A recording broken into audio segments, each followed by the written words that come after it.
Assalamualaikum warahmatullahi wabarakatuh. Waalaikumsalam warahmatullahi wabarakatuh. Sebelum memulai pembelajaran, alangkah baiknya kita mengingat Tuhan Yang Maha Esa. Silakan Mas Aryo dipimpin berdoa. Siap, gerak. Berdoa, mulai. Selesai. Ya, Bapak di sini akan mengabsen kalian terlebih dahulu agar guna untuk pencapaian penilaian. Yang pertama, Aryo Wibisono, Ngerti, Pak. Muhammad Arif Maulana, Iman Agus Faisal, Ada, Pak. Dermawan Sulistyo, Dir, Pak. Randy Nugroho, Dir, Pak. Randy Sadewa. Ada Pak, Ada yang tidak berangkat? Liana Pak, Oh, Liana. Kenapa Mas Randy? sakit Pak katanya Pak. Kopi. Oh, sakit. Ya, Ya, Bapak tulis sakit ya. Liana, Jana sakit. Emang, Pak. Maaf. Ya, di masa pandemi ini kita harus bisa menjaga imunitas tubuh kita. Karena virus corona sedang melanda dunia. Imunitas dapat mencegah dari virus corona. Dan di sini Bapak mohon untuk anak-anak sekalian dapat menjaga 5M. Yang pertama, memakai masker. Yang kedua, menjaga jarak. Yang ketiga, menghindari kerumunan. Yang keempat, mencuci tangan. Dan yang kelima, mengurangi mobilitas. Siapa? Ya, Bapak akan mengulas tentang materi kemarin. Mungkin di sini ada yang masih ingat tentang materi kemarin. Saya, Pak, tahu, Pak. Ya, silakan Mas Iman. Jadi minggu kemarin itu kita belajar tentang mengenai cerita fiksi dan non fiksi. Ya, bagus. Di dalam cerita non fiksi itu ada unsur-unsur intrinsik, lalu ada perbedaan unsur cerita fiksi dan non fiksi. Ya, ada yang bisa menjelaskan secara lebih lengkap lagi? Silakan.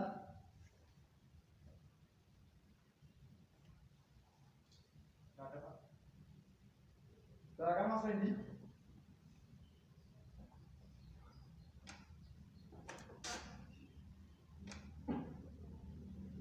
Cerita fiksi adalah cerita khayalan atau tidak nyata. Cerita fiksi dibuat berdasarkan imajinasi dan kreativitas dari si penulis cerita. Dalam cerita fiksi biasanya menggambarkan kejadian, pengalaman seseorang atau sejarah yang dibumbui dengan imajinasi dan kreativitas dari penulis. Sedangkan cerita non fiksi adalah sebuah karangan atau penulisan yang bersifat informatif. Penulis biasanya bertanggung jawab atas kebenaran dari peristiwa, orang atau informasi yang disampaikannya. Ya, baik. Yang pertama, cerita fiksi. Cerita fiksi adalah cerita yang karangan yang mengandung sebuah imajinasi. Seperti contohnya seperti cerpen atau yang lain. Dan sedangkan cerita non fiksi ialah sebuah cerita yang semisalnya kita menulis sebuah karangan kayak sebuah makalah, jurnal, apalagi Karya ilmiah. ya karya ilmiah. Di dalam sebuah jurnal terdapat berbagai macam contoh di dalamnya, semisal kayak judul dan lain sebagainya. Dan Bapak di sini akan melanjutkan materi selanjutnya, yaitu mengenai teks puisi.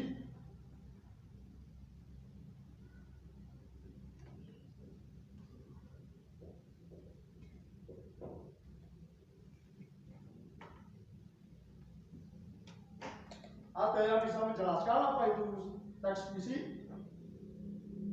Sebuah karya sastra, Pak. Ya, bagus Mas Iman, tapi kurang tepat. Mungkin ada lagi? sebuah karya sastra yang isinya isi hati seorang penulis Pak. Ya, sudah masih kurang tepat, tapi sudah bagus. Beri tepuk tangan untuk Mas Randy dan Mas Iman.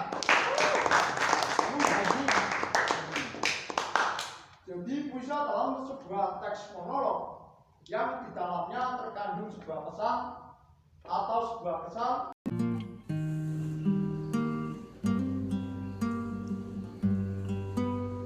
Aku ingin menangis sebentar saja.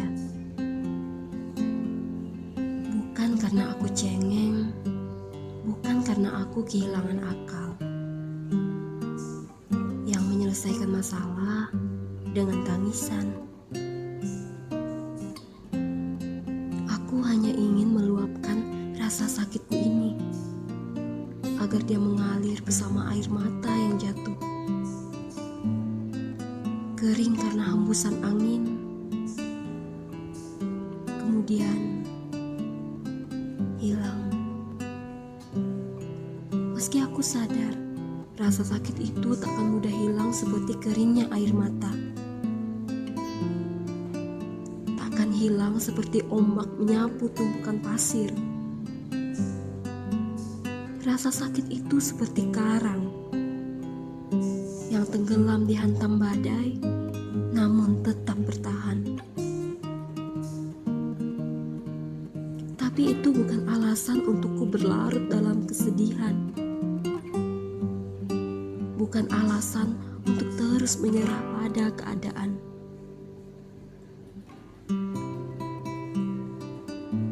Ini hanya 1/8 dari perjalanan hidupku.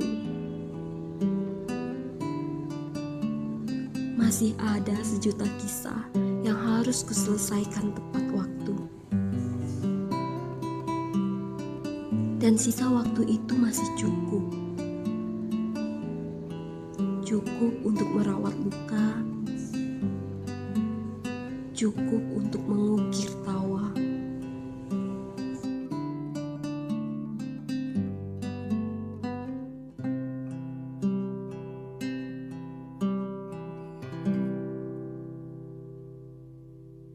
Beri tepuk tangan untuk Mas Randy Damasima. Jadi puisi dalam sebuah teks monolog yang di dalamnya terkandung sebuah pesan atau sebuah kesan yang menggunakan sebuah kata-kata indah di dalamnya.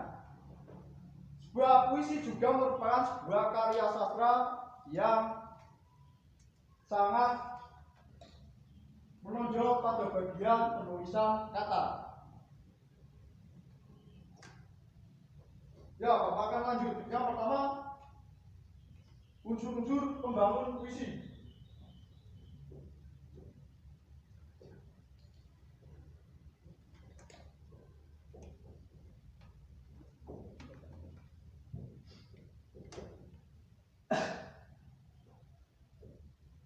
Ya, di sini Bapak mempunyai kertas.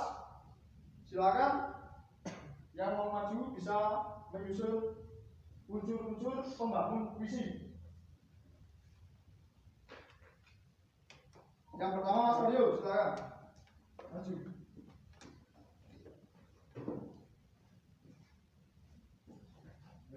Ya, yang pertama dulu. Silakan, silakan. Unsur-unsur pembangun puisi.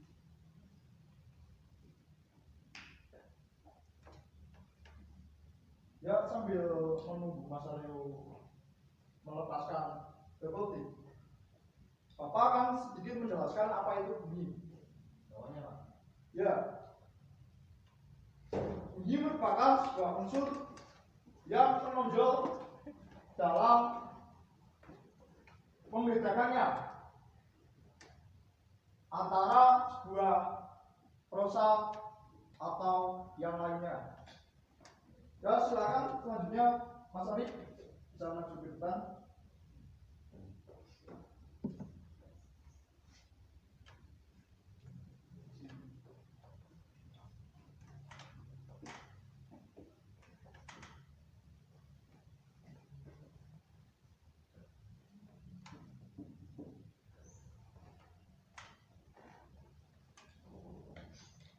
Ya, Bapak akan sedikit menjelaskan apa itu sebuah diksi.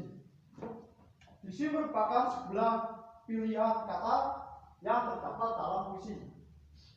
Tujuan diksi adalah untuk memilih kata mana saja yang tepat untuk diterapkan dalam puisi tersebut.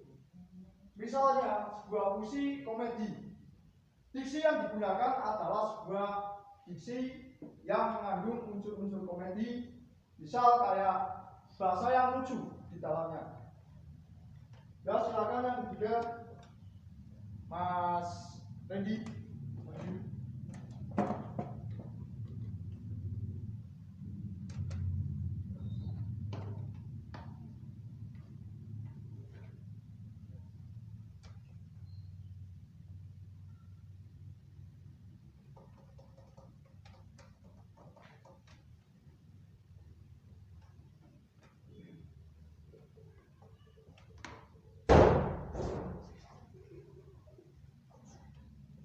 Ya, bahasa kiasan merupakan sebuah bahasa yang tujuan pemakaiannya untuk menimbulkan suatu kesan tertentu. Misalnya kayak hiperbola, hipertensi, ya, Itu penyakit, Pak. oh iya. Yang kedua adalah ironi.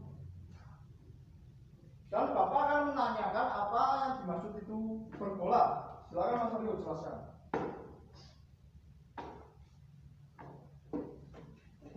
Lupa, Pak. Oh, lupa. Mungkin ada yang bisa membantu Mas Aryo apa itu hiperbola? Hiperbola itu majas, Pak. Ya, benar. Majas yang seperti apa, Mas Lendi? Mobilika, Pak. Ya, bagus. Hiperbola merupakan sebuah majas yang melebih-lebihkan. Seperti contohnya, ada sebuah orang ketabrak sebuah bis dengan cara yang mengucur deras. Nah, di situ merupakan sebuah hiperbola. Karena cara yang mengucur deras itu kalau di perumpamaan sangat tidak masuk akal. Misalnya kayak pam itu mengucur deras bisa. Ya, yang selanjutnya adalah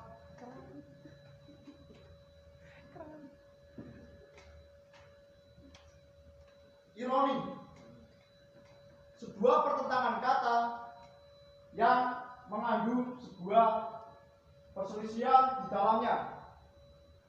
Di dalam puisi juga sangat penting. Itu ironi.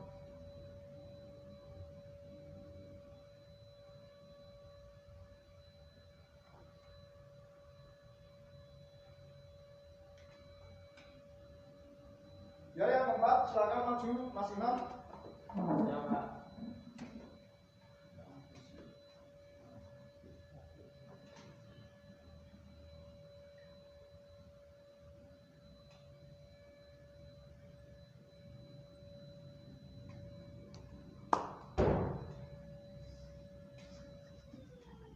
Ya, citraan puisi ialah sebuah pemilihan kata yang mengandung sebuah pesan di dalamnya yang bertujuan untuk menimbulkan kesan pada setiap pembaca puisi tersebut.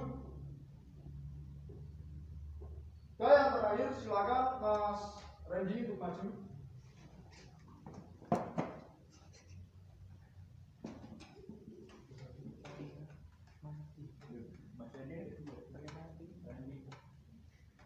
Randy siapa, Pak? Randy ada 2 loh, Pak. Randy Sadewa maksud saya, tapi yang maju Mas Randy, nggak apa-apa. Terlalu bersemangat ya, Pak. Ya, mungkin. Nanti tak pakai terus kan, Pak? Ya, Mas malah Mas. Cek itu.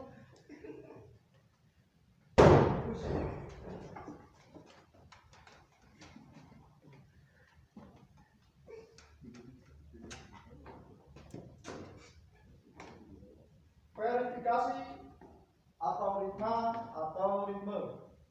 Ya, sebuah pemilihan kata yang mengandung sebuah makna tipografi atau visual dan juga susunan baru.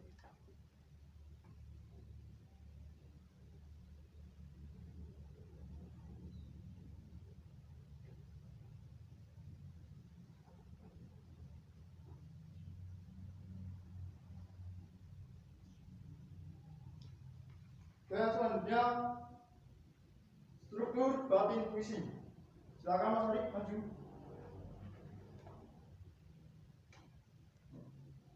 Yang ini ya Mas.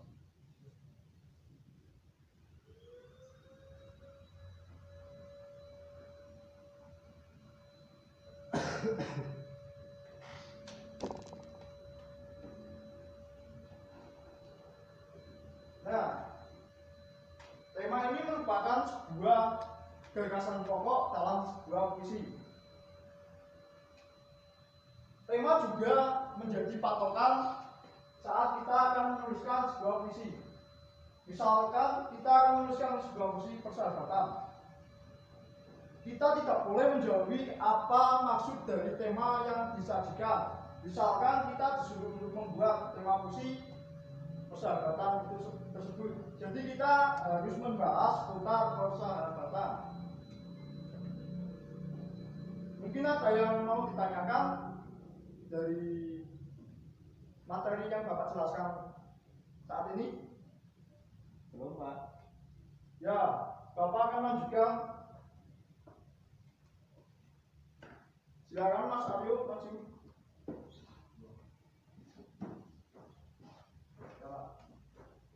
Ini.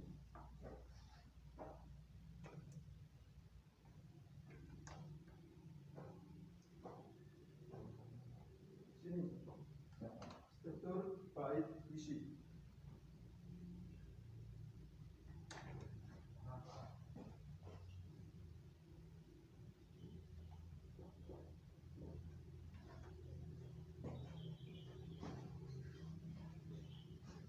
Rasa atau feeling adalah sebuah pemaknaan yang disajikan dalam sebuah puisi setelah membaca sebuah puisi tersebut. Rasa juga sangat penting dalam isi sebuah puisi, karena rasa dapat menimbulkan kesan dalam pemaknaan puisi tersebut.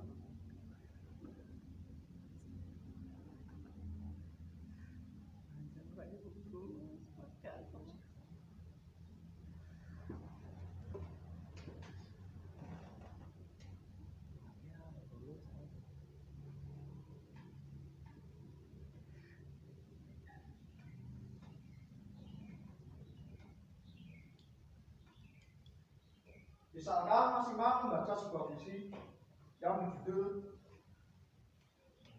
tidak ada judulnya, itu tidak akan menimbulkan kesan di dalam perasaan diri Mas Imam, karena puisi tersebut tidak ada judulnya. Dan terakhir, silakan Mas Imam untuk maju untuk mengatakan. Ya, Pak.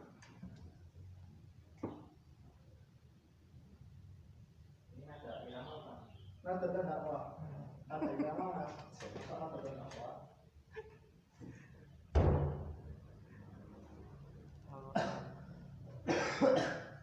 Ya, nada atau ritme adalah sebuah rasa atau ucapan atau bunyi atau konsonan yang terdapat dalam sebuah puisi yang ditujukan untuk menimbulkan kesan juga pada pembacaan puisi tersebut. Nada juga berfungsi sebagai pemaknaan apakah puisi tersebut mengandung cerita yang sedih, bahagia, ataupun sebaliknya, ataupun percampuran.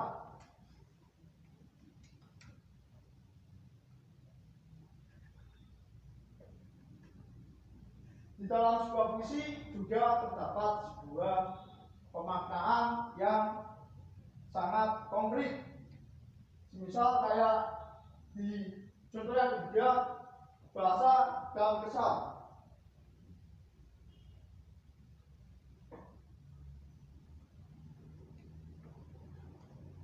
Terdapat dalamnya hiperbola. Pak, maaf Pak, tulisannya kurang jelas. Oh baik Mas, saya tulis kembali.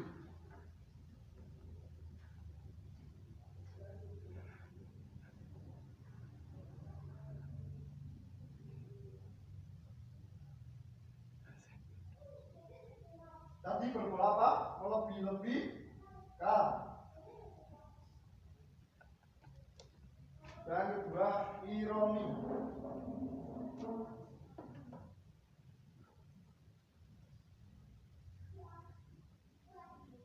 Peristiwa yang ditampilkan dalam sebuah teks puisi.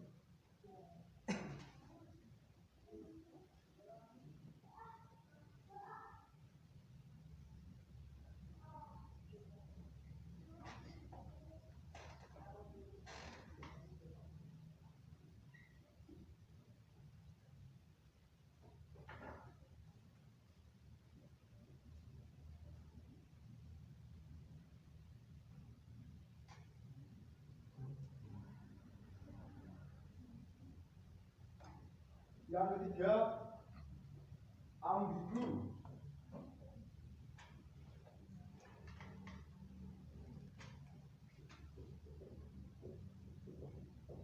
Apa itu anak-anak yang dinamakan ambigu? Tidak jelas, Pak. Ya, masih kurang tepat, tapi beri tepuk tangan untuk Mas Imam.